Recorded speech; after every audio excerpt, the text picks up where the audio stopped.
절대로 오지 마세요. 모든 걸 취소하세요. 비행기와 숙소 그리고 경기 티켓까지 모조리 전부 다요. 여기는 프랑스 파리의 평범한 가정집. 한 소녀가 카메라 앞에서 심각한 표정으로 사람들에게 프랑스 파리에서 열리는 파리올림픽에 오지 말라며 경고를 하고 있는데요. 대체 이 소녀가 무슨 이유로 이렇게 올림픽 때문에 파리에 오지 말라고 경고하는 건지 함께 알아보러 가실까요? 잠깐 1초 만에 누를 수 있는 좋아요 버튼만 눌러주시면 영상 제작에 큰 힘이 됩니다. 안녕하세요. 저는 프랑스에서 유명한 SNS 인플루언서로 활동 중인 엘로디라고 합니다. 최근 제가 SNS에 올린 한 영상이 전 세계적으로 엄청난 화제를 모으고 있어요. 영상을 본 사람만 해도 수백만 명이 넘는다고 하더라고요. 심지어 그 영상으로 인해 프랑스 내에서는 저를 막으려는 움직임까지 있다는 거 있죠? 사실 제가 이 영상을 찍게 된 계기는 다름 아닌 한국 때문이었어요. 그리고 제가 왜 이런 영상을 만들게 되었는지 여러분께 꼭 알려드리고 싶어서 이렇게 글을 쓰게 되었답니다. 만약 제가 한국에서 그런 경험을 하지 않았더라면 절대로 이런 영상을 만들지 않았을 거예요. 사실 저는 몇 년 사이에 한국이라는 나라에 엄청난 관심이 생겼어요. 인플루언서로 활동하다 보니 유행에 굉장히 민감할 수밖에 없는데 어느 순간부터 프랑스에서는 다들 한국 관련 영상만 올리기 시작하더라고요. 게다가 한국 관련 영상만 올라왔다 하면 조회수가 어마어마하게 나오기도 했고 말이죠. 아마 그때가 정확히 오징어 게임이 넷플릭스에 공개되었을 때부터였을 거예요. 그때 당시에는 번화가에 나가기만 하면 새로 오픈한 오징어 게임 팝업 스토어 앞에서 몇 시간 동안 줄 서는 걸 마다했고 그렇게 팝업 스토어에 들어간 사람들이 딱지치기를 하거나 설탕 뽑기를 했으니까요. 그래서 그때부터 저도 자연스럽게 한국이라는 유행에 올라타야겠다고 마음먹게 되었답니다.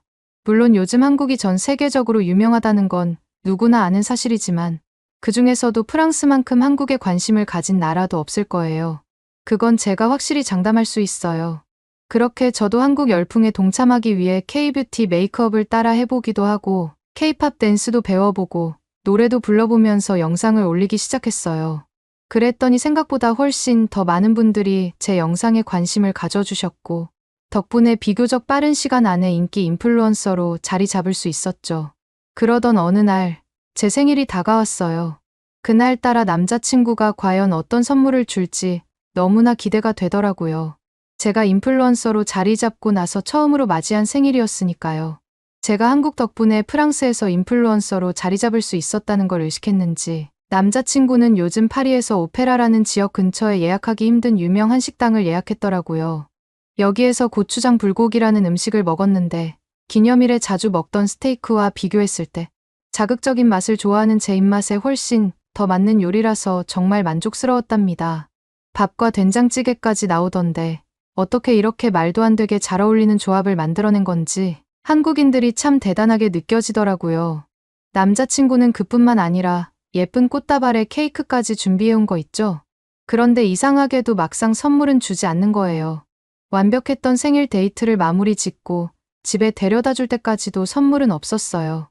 물론 식당을 예약하고 꽃다발과 케이크를 주는 것도 선물이라고 생각하실 수 있겠지만 매년 제 취향을 저격하는 선물을 따로 줘서 감동을 안겨주던 남자친구였거든요. 다른 분들이 보시면 유치해 보일 수도 있겠지만 생일날 정작 기대했던 게 빠지니 삐지기 일보 직전이었답니다. 이번에 삐지면 한 달 동안은 삐진 상태로 있어야겠다는 마음까지 들 정도로 말이에요. 그래서 남자친구에게 툴툴거리기 시작했죠. 그런데 그날따라 남자친구의 태도가 평소와 달랐어요.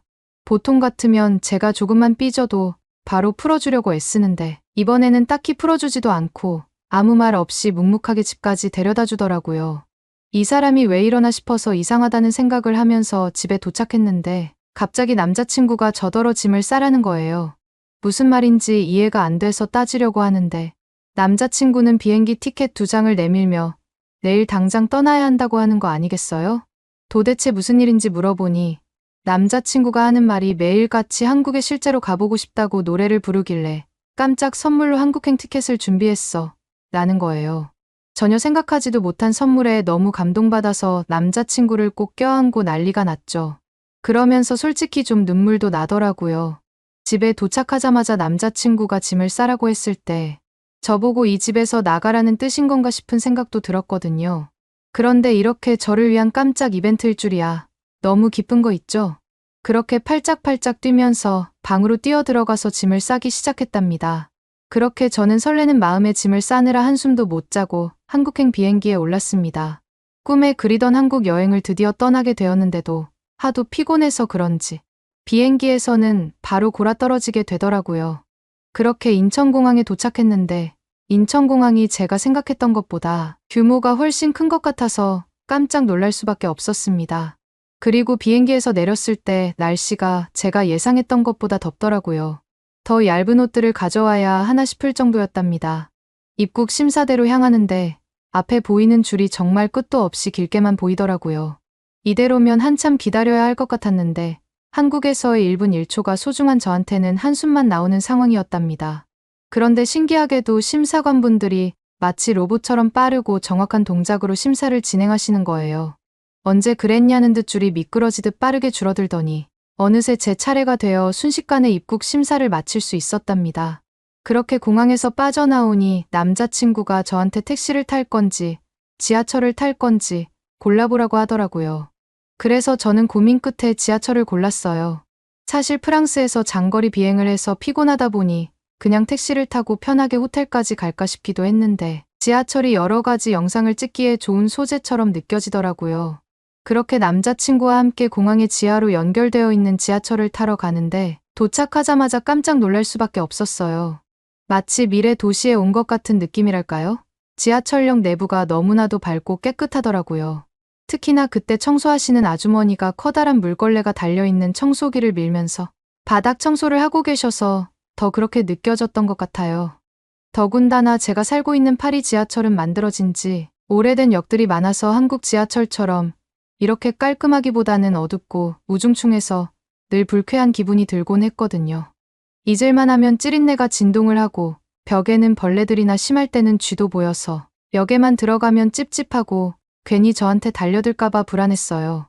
하지만 한국의 지하철은 아니라서 안에 있는 내내 안심할 수 있었답니다. 그렇게 신기해하면서 핸드폰을 꺼내 역사 내부를 열심히 찍고 있는데 제 눈에 띄는 게 하나 있더라고요.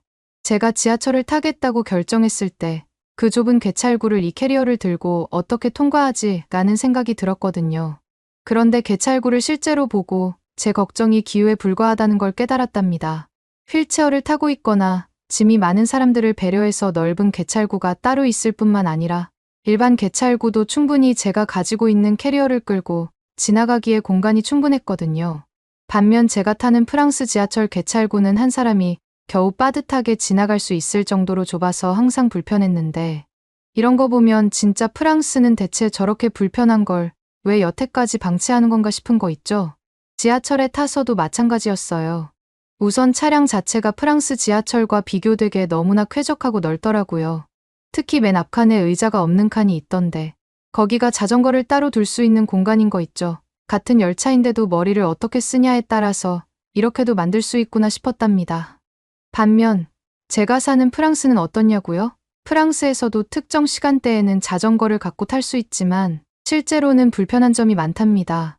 애초에 프랑스 지하철은 의자부터가 한국의 지하철과는 다르게 마주보도록 설계되어 있어서 자전거는커녕 큰 캐리어 같은 짐이라도 갖고 있으면 복도 쪽에 애매하게 가로막고 있어야 하거든요. 의자 배치가 마주보도록 배치된 것 때문에 불편한 건 이것뿐만이 아니에요. 마주보는 사람과 다리가 부딪히기라도 하면 한 번씩 민망할 때도 있다니까요. 하지만 한국에서는 이렇게 넓은 칸이 있을 뿐만 아니라 의자에 앉을 때도 옆으로 나란히 앉을 수 있어서 앞에 신경 써야 하는 사람이 없다는 게 참 편하게 느껴졌답니다. 그리고 또 좋았던 게 파리 지하철 같은 경우에는 지하철을 타자마자 인터넷은커녕 전화까지도 못 쓰게 되는 경우가 많거든요. 이러면 문제가 누군가와 약속을 잡더라도 만날 때까지는 그 사람이 어디인지를 알 수가 없으니 답답할 때가 한두 번이 아닌데 한국 지하철에서는 무려 무료 와이파이가 설치되어 있더라고요. 게다가 속도도 빵빵하게 잘 나오니 이동하는 내내 지루하지 않게 이동할 수 있었답니다. 그렇게 한참을 촬영에 몰두하고 있는데 저 멀리서 역 이름이 보이기 시작했어요. 문득 내려야 할 역이 다가온다는 사실에 당황했죠. 저는 벌써부터 이리저리 벽을 더듬으며 내리는 배를 찾아 헤맸어요. 그런데 이상하게 벨이 보이지 않는 거예요. 지하철에서 내리려고 저만 이렇게 열심히 배를 찾는 것 같아서 남자친구가 너무 얄미워 등을 찰싹 때렸어요. 남자친구는 무슨 일이냐는 표정으로 저를 불쌍하게 쳐다봤지만 그걸로는 짜증난 저의 기분을 풀 수 없었죠. 그렇게 등짝도 때렸는데도 불구하고 눈치를 못 챈 남자친구한테 이번에는 남자친구의 팔을 잡아 흔들어가면서 하차벨 찾는 걸 도와달라고 조르기 시작했어요. 그런데 남자친구가 한국 지하철은 모든 역에서 멈춘다는 거 아니겠어요? 역들을 지나쳐 오면서 사람들이 많이 내리길래 당연히 사람들이 하차벨을 눌러서 내리는 거겠거니 싶었는데 원래 모든 역에서 정차를 할 거라고는 생각지도 못했답니다. 파리에서는 벨을 누르지 않으면 내리지도 못하고 그냥 훌쩍 지나쳐 버리니까 내리고 싶어도 내리지 못해서 얼빠진 적이 한두 번이 아니었거든요. 그런데 한국 지하철에서는 그런 걱정을 할 필요가 전혀 없다니 정말 편리하다고 생각했습니다. 지하철을 내리는 순간에도 어떻게 한국에서는 편리함만 가득할 수 있는지 믿기지 않았어요. 믿으실진 모르겠지만 프랑스 지하철에서는 아직도 수동으로 문을 열어야만 문이 열리는 경우가 많거든요. 수동문을 사용하면 고장이 나지 않아 그에 대한 인력이 필요 없어서라고 하는데 솔직히 한국에서 당연하게 사용하고 있는 이 자동문이 고장나봤자 얼마나 고장날까 싶더라고요. 사실 처음에는 한국 지하철을 타면서 그냥 택시 탈 걸 그랬나 하는 후회도 하기도 했는데 이렇게 잘 갖춰진 시설을 경험할 수 있는 것만으로도 지하철 타기 너무 잘했다라는 생각이 들었어요. 도착한 역에서 내려서 문득 생각해보니 한국 지하철이 좀 특이한 부분이 있었어요. 그건 바로 지하철 안에는 담배 냄새가 전혀 나지 않는다는 거였죠. 파리 지하철은 특히 밤늦게 타면 역사는 물론이고 차량 안에서도 담배 피우는 사람이 꽤 많아서 불쾌한 냄새가 진동하곤 했거든요. 그렇다고 파리에서도 조치를 취하지 않는 것도 아니에요. 수도 없이 반복되는 금연 안내방송도 내보내고 있고 역무원들도 수시로 지하철 내부를 순찰하면서 담배 피는 승객을 단속하고 있어요. 하지만 그럼에도 불구하고 생각하는 것만큼 담배 피는 사람들이 잘 잡히지 않는 것 같더라고요. 그런데 한국에서는 파리와 다르게 당연하다는 듯이 모든 사람들이 지하철 안에서 담배 피는 건 생각도 안 하는 것 같더군요. 파리에서는 이런 기본적인 규칙조차 지켜지지 않아서 늘 스트레스를 받았었는데 한국 사람들의 시민의식은 저한테 정말 신선한 충격으로 다가왔답니다. 지금까지는 한국 지하철이 좋은 환경밖에 없다는 걸 인정하지만 저희에게는 마지막 관문이 남아있다고 생각했답니다. 왜냐하면 출구에서 무거운 저희 캐리어를 들어서 출구 바깥까지 옮겨야 하는 상황이었거든요. 평소 같으면 계단을 오르는 게 그리 어려운 일은 아니었겠지만 지금은 상황이 좀 달랐거든요. 한국에 온다는 기대감에 이것저것 막 싸서 캐리어에 넣다 보니 캐리어 무게가 25kg은 훌쩍 넘겨버린 상태였죠. 아무리 남자친구가 제 캐리어를 들어준다고 해도 높은 계단까지 혼자서 이 캐리어를 드는 건 힘든 일일 테니 남자친구가 2번 정도 왔다 갔다 해야겠구나 싶었어요. 아무리 제가 도와준다 한들 남자친구한테는 방해만 될 게 뻔했거든요. 이 무거운 캐리어를 남자친구가 들고 계단을 오르내린다고 생각하니 벌써부터 걱정부터 앞서더라고요. 그런데 그때 남자친구가 갑자기 엉뚱한 소리를 하는 게 아니겠어요? 저쪽에 엘리베이터 그림이 있다고 한번 따라가 보자는 거였습니다. 처음에는 남자친구가 장난을 치는 줄 알았어요. 지하철역 안에 엘리베이터라니 분명히 잘못 봤을 거라 생각했답니다. 저는 남자친구의 말을 믿을 수가 없어서 말도 안 되는 헛소리 하지 말고 어서 출구부터 찾아서 빨리 캐리어를 옮기자고 말했어요. 하지만 남자친구는 진짜 자기 말 한 번만 믿어보라고 제 팔을 잡더니 엘리베이터 그림이 있는 쪽으로 성큼성큼 걸어가기 시작하는 거예요. 솔직히 100% 엘리베이터가 없을 거라고 믿긴 하지만 남자친구가 저렇게 확신에 찬 목소리로 말을 하니 또 따라가지 않을 수 없겠더라고요. 그냥 한 번쯤은 믿어줘 보자 하는 마음에 남자친구를 따라 나섰죠. 그렇게 엘리베이터를 찾아 이동한 곳에서 뭔가를 보고 저는 너무 충격 먹어서 입을 다물 수가 없었어요. 남자친구 말대로 정말 엘리베이터가 있더라고요. 엘리베이터가 있는 것도 믿기지 않았는데 바로 옆에 에스컬레이터까지 있는 거 아니겠어요? 파리에서는 생각보다 에스컬레이터가 없는 경우가 많이 있거든요. 그래서 노약자나 장애인이 사용하기에는 불편한 점이 많이 있는데 한국 지하철은 노약자나 장애인들이 쉽게 사용할 수 있게 되어 있어서 너무 좋다고 생각했어요. 솔직히 이런 데서 저는 나라의 급이 차이가 나이 날 수밖에 없다는 걸 느꼈습니다. 이렇게 편리한 걸 프랑스에서는 왜 운영하고 있지 않는 건지 이해를 할 수가 없었어요. 그렇게 호텔에 도착한 저희는 한시라도 아깝다면서 재빠르게 짐을 풀었어요. 그러고서는 남자친구한테 얼른 밖으로 나가자고 왜 이렇게 천천히 움직이냐고 뭐라 하기 시작했죠. 남자친구는 너무 좋아하는 저를 보면서 어쩔 수 없다는 듯이 빨리 준비하기 시작했습니다. 밖으로 나와서 저는 남자친구한테 오늘의 첫 번째 목적지가 어디냐고 물었어요. 남자친구는 우리가 처음으로 가야 할 곳이 한강이라고 하더라고요. 남자친구한테 한국에도 센강처럼 큰 강이 있냐고 물어보자 남자친구는 센강보다 좀 더 큰 강이 한국에 있는 걸로 알고 있다며 현지인들도 많이 가는 곳이라고 해서 꼭 가봐야겠다고 생각했다고 했습니다. 솔직히 저는 센강이랑 비슷하면 굳이 왜 보러 가야 하는 거지 싶었어요. 하지만 막상 한강에 도착하고 나니 제 상상은 보잘것없어 보일 정도로 엄청난 광경이 펼쳐졌어요. 강 주변으로 끝없이 펼쳐진 넓은 공원과 잘 조성되어 있는 나무들, 자전거를 타고 바람을 가르는 사람들까지 생각한 것과 아주 달라서 놀랄 수밖에 없었습니다. 센강에도 물론 주변에 공원은 있지만 이렇게까지 넓고 잘 꾸며진 공원은 아니었거든요. 도시 한가운데 이렇게까지 녹색으로 이루어질 수 있다니 정말 믿기지가 않았어요. 그렇게 저희는 한강공원으로 들어서는데 푸드트럭들이 줄지어 서 있는 게 보였어요. 거기다가 그 앞으로는 노점상들이 빽빽이 들어차 있더라고요. 도대체 이 사람들이 뭘 파는 걸까 싶어서 저는 남자친구한테 물어봤어요. 남자친구는 자기도 모르겠다는 듯 어깨를 으쓱하더니 휴대폰을 꺼내들어 번역기로 노점상 앞에 적혀있는 글씨들을 검색하고 있더군요. 검색한 남자친구는 바로 앞에 있는 노점상에서 돗자리와 테이블을 빌려준다고 했어요. 그것도 아주 싼 값에 빌려주고 있다고 했죠. 순간 제 귀를 의심했다니까요. 보통 파리에서는 돗자리는커녕 그냥 땅바닥에 앉아있는 경우가 많거든요. 저는 그걸 보자마자 당장이라도 돗자리를 빌려서 편하게 쉬고 싶다고 남자친구를 졸라댔어요. 하지만 남자친구는 안 된다고 하면서 고개를 저으며 말하더라고요. 돗자리 앉기 전에 꼭 해야 될 일이 있어서 그거 끝나고 천천히 돗자리를 빌려서 앉자고 했습니다. 도대체 무슨 일 때문에 이 아름다운 풍경을 즐길 수 없다는 건지 괜히 속이 상했지만 남자친구가 꼭 하고 싶어 하는 게 있는 것 같아 참기로 했어요. 그렇게 해서 남자친구가 저를 이끌고 간 곳은 자전거를 대여할 수 있는 곳이었어요. 남자친구가 이 자전거의 이름은 따릉이라고 한다고 했습니다. 발음이 신기해서 그런지 괜히 이름이 귀엽게 느껴지더군요. 남자친구가 보여준 따릉이는 파리에서 있는 자전거 대여 서비스와 비슷했어요. 근데 자전거를 빌리려는데 저는 깜짝 놀랄 만한 사실을 발견했답니다.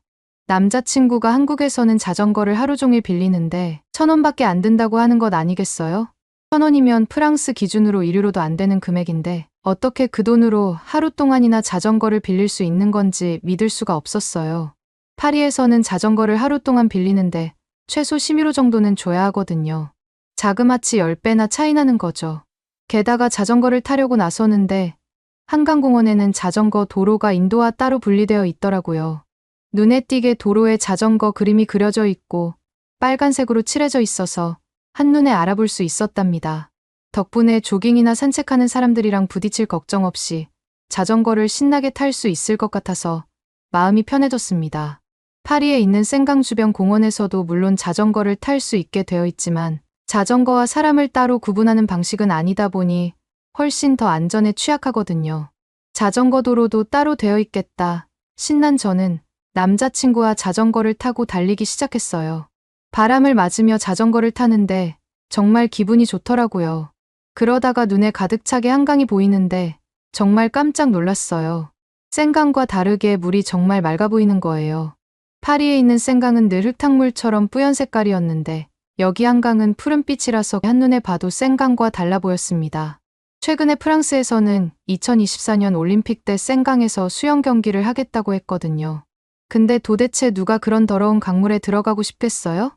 저는 그런 계획을 짠 프랑스가 정말 이해가 안 가더라고요. 차라리 한강 정도 수질이면 선수들도 군말 없이 수영을 할 텐데 센강이라니요. 그놈의 최초 타이틀 따겠다고 나라 망신시키는 거 아닌가 싶었어요. 센강에서 수영 경기를 연다고 전 세계적으로 말이 많아지자마자 프랑스 대통령이랑 시장, 경찰청장까지 센강에서 수영하는 퍼포먼스를 하겠다고 하더라고요. 근데 그 이후로 파리 시민들이 그럼 우리는 다 같이 센강에 똥을 싸겠다 라고 했다는 소문이 돌자마자 결국 대통령도 언제 수영할지 안 밝히고 있다는 거 아니겠어요? 뭐 그때도 수영은 안 하겠구나 싶었는데 역시나 비밀리에 수영을 한다고 하니 제대로 대통령의 약속이 지켜질지 의문이 들었어요.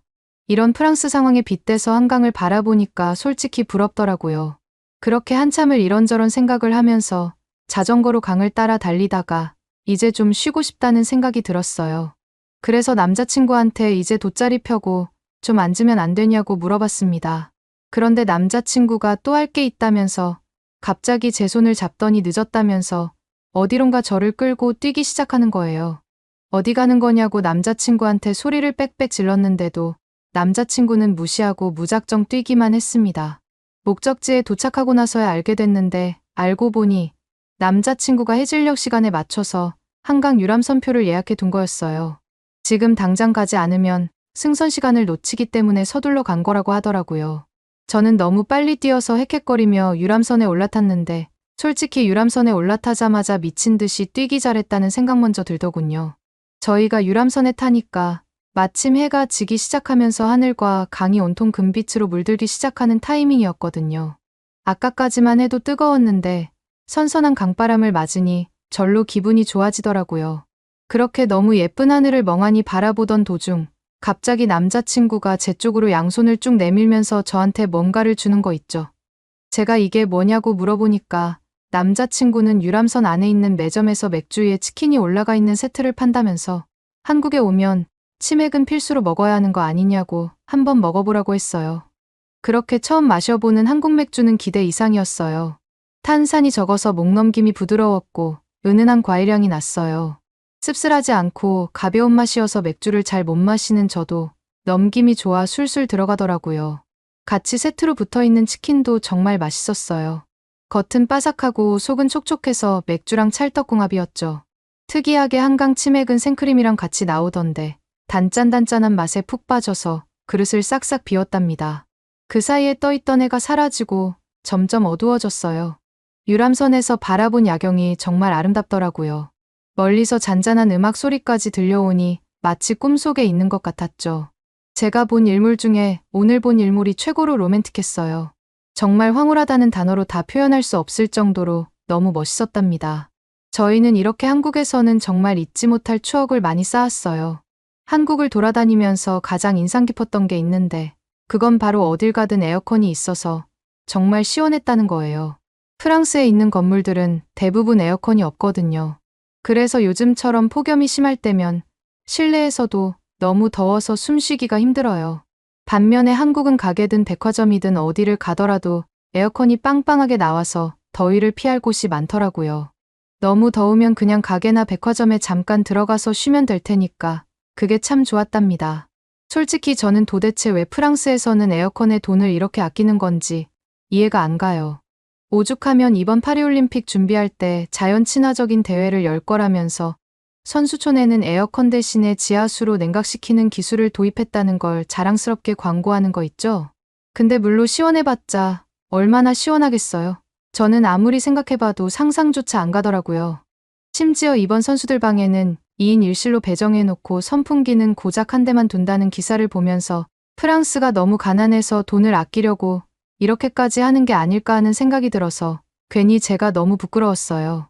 입장을 바꿔서 만약 한국이 하계올림픽을 개최했다면 이렇게까지 에어컨을 아끼면서 선수들을 고생시켰을까라는 생각이 바로 들더군요. 말은 그럴듯하게 친환경이라고 하지만 결국 다른 나라에서 온 선수들만 힘들게 하는 거 아니냐고 손가락질이라도 안 받으면 다행이라는 생각을 했답니다. 최근에는 결국 보다 못한 미국이랑 캐나다, 영국, 일본 같은 나라들이 자기네 선수들을 위해서 에어컨을 지원해주겠다고 말했다더라고요. 그런데 이게 말이 되나요? 저탄소를 내세우려면 모든 나라가 다 똑같이 에어컨 사용을 하지 말아야지 어떤 나라는 쓰고 어떤 나라는 못 쓰게 하는 게 제 상식으로는 도저히 이해가 안 됐어요. 나라를 홍보하고 좋은 이미지를 만들기 위해서 올림픽을 개최하는 건데 이렇게 되면 결국 나라 망신을 시키는 게 아닐까 걱정부터 앞서더라고요. 올림픽 경기를 치르면서 에어컨을 지원받은 나라의 선수들이 좋은 성과를 내게 되면 모두 에어컨 덕분에 컨디션 조절을 잘해서 성적이 좋았다는 말도 분명히 나오게 될 거예요. 그럼 프랑스로서는 가운데에 껴서 구설수에 오를 수밖에 없을 텐데 과연 그 상황을 잘 넘어갈 수 있을지도 모르겠네요. 며칠 동안 한국에 와보니까 관광객을 맞이하는 환경이 최소한 이 정도는 되어야 된다는 생각이 들었어요. 프랑스는 아직 관광객을 제대로 받을 준비도 안 되어 있기도 하고 한국이랑 비교하면 한참 부족하거든요.